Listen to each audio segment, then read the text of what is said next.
Ladies and gentlemen, welcome back to each and every one of you. Now, I am loath to gloat.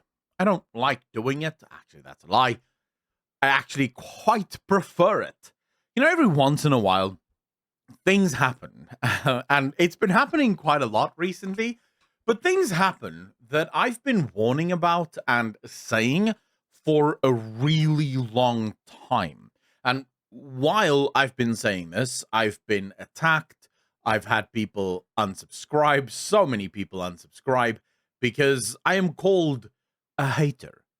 I just hate the game. And that's why I complain about these things. That's why I give feedback and try to fix these things in World of Warcraft. Now, please make no mistake, today's video is actually a very, very interesting one. There is a brand new interview that happened between Holly Longdale and Windows Central, but it's not just Holly Longdale that was in this interview. It was also, I think it's Maria, I can't remember her name now, but the lady that does the quest design for World of Warcraft. They were both interviewed by Windows Central, and there were some giant bombshells in this particular one. Now, it is important to note that just before we even get into this, I find it wild just how incredibly candid Blizzard have been in the lead up to the War Within. Even just to the alpha, the way that Holly spoke to Mr. GM, just literally laying all of their cards on the table, not hiding anything, not doing corpo speak, trying to double speak the player base into kind of not knowing what the hell is actually going on. So we're going to go through all of it, and I promise you the last 1 year is going to blow some of your minds, maybe in a good way, maybe in a bad way. Now, I am not so full of myself and arrogant that I expect apologies. What I do expect is your feedback. So let me know what you think about any and all of this. So firstly, let's talk about the new player experience in World of Warcraft. I am on record in multiple videos saying that the new player experience in World of Warcraft is absolutely atrocious, insofar as it does not exist. I even went so far as to say that I reckon it loses World of Warcraft millions of players, far more than what it actually gains World of Warcraft.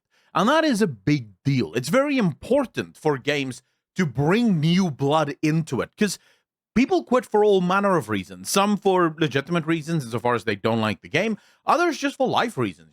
They get busy, they get a family, they get a new job, and they don't have as much time to play. And suddenly, all of this investment that you need to make for an MMO just doesn't seem like it's actually that much worth. So you kind of need new blood in order to keep the player numbers as high as humanly possible.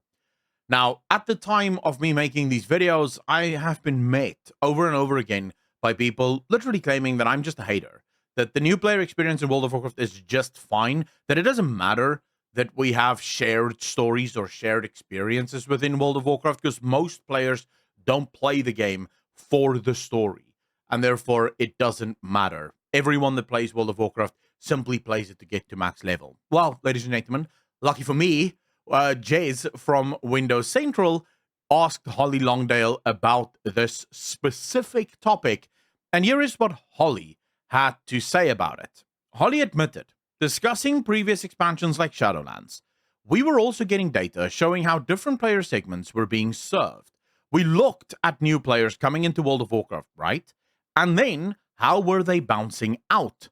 We know that we have a lot of work to do on new player acquisition, but we hadn't been focusing there. We were focused on retention. Holly continues on, and she actually says here that we do get players that come in, and then there's a part of the onboarding experience where we lose them. And so, very important to us, that's one of the pillars that we're going to be chasing the future. Literally what I've been saying. It's not that there aren't thousands, if not maybe millions of players that want to play World of Warcraft. It's that they don't want to play this WoW, because none of it makes sense. Think about it. You start on the island, then you get to BFA, and in BFA, there is already like 15 years worth of history that has happened that everyone assumes you're supposed to know, even though you've never experienced any of those things. So that's a pretty big problem. And as Holly admits here, their data shows this. It's not a lack of new players starting to play World of Warcraft. It's that during the onboarding process, which would be the leveling experience, the new player experience, they leave. They don't keep playing.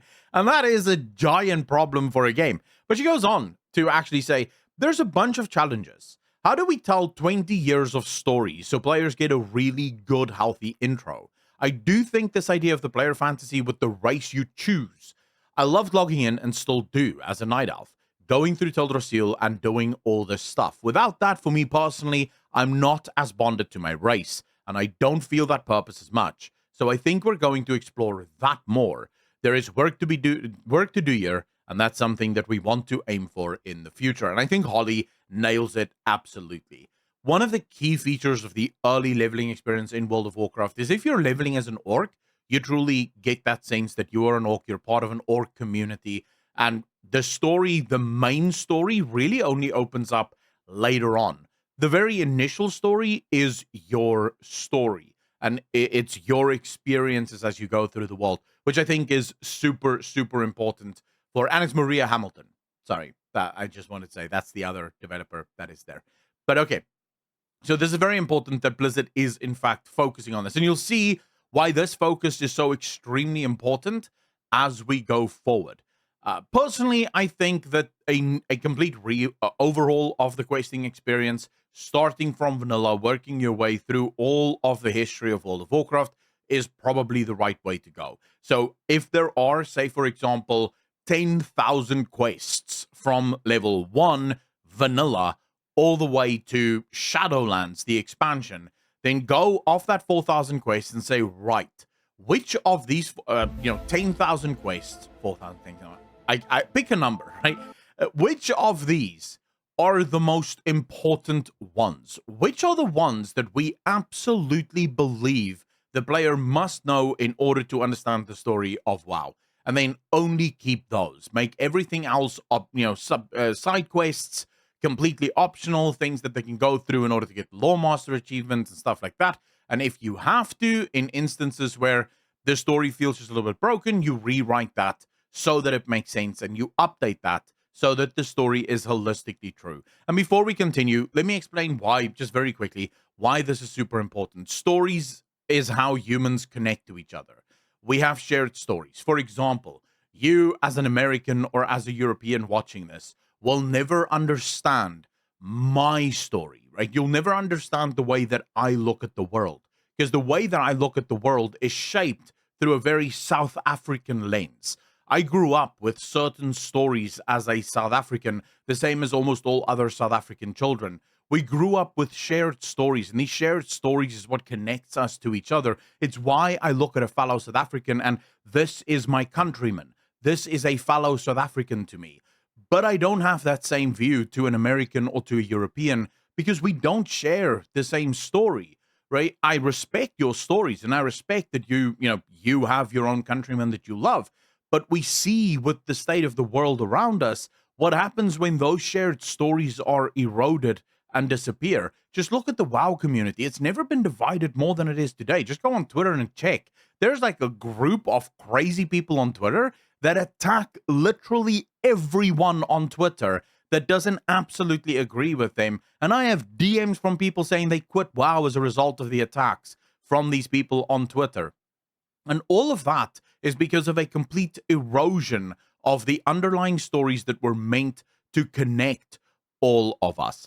But then, of course, it goes on. And this is where I think things truly, truly, truly become super interesting to me. What I'm about to discuss is going to either send you into an absolute frenzy where this is genuinely not what you wanted to see. This is not what you were looking forward to. And, you were hopeful for the future of WoW. Or if you're like me, this is going to very much excite you. And that is that the faction war in World of Warcraft is not over.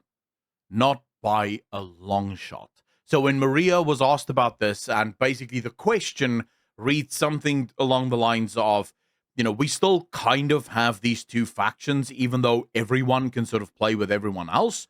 So it kind of creates this disorienting effect where technically we're at war, but we're not really at war because we're actually at peace. So Maria actually emphasizes this. She says, I don't think we want to get rid of that faction identity at all. I think that's important. And I know that things that happen later in the War Within will delve into some of that. But at the heart of it, the philosophy is more about friends being able to play with each other. Now, that's important. Listen closely. We want to make sure the stories do still show that tension between Horde and Alliance. And there is certainly more potential for that tension, right? We've seen some with the Forsaken and the Gilneans recently. They don't love each other. The factions have cooperated in times where they needed to by necessity, not because they loved each other. They unite and then they always fall out. I think that's a safe bet that you're not going to stay friendly. Individuals may stay friendly, but maybe not factionally. I love this. So the faction war is absolutely coming back. And I think what Maria suggests here with individuals may remain friendly, this is exactly what they're going to do with the cross-faction guilds and cross-faction groups and stuff like that. So individuals may not judge the other faction too harshly and therefore don't care about having people from the opposite faction in their guild. But as a whole, the two factions are still very, very much at war. Now, over on Twitter, I actually tweeted out that this is good, but risky. And I stand by that because it all depends on the actual implementation on whether or not this is going to work. This is not the first time that we've seen Blizzard harken back to the days of the faction war and bringing the war in World of Warcraft back to the story. And I think this immediately should put to rest all of the fears that the War Within is going to be once again one of these come together and let's be friends moments in World of Warcraft. And instead, war truly will be returning to World of Warcraft. But the question is how. The problem isn't so much the faction war. People don't really mind the faction war. It's that every single faction war ends incredibly unsatisfactory. The end of the faction war is usually just like a giant what moment, right? So I don't know how they're going to implement this one and how they're going to steer clear of that what moment that we pretty much always have at the end of these faction wars.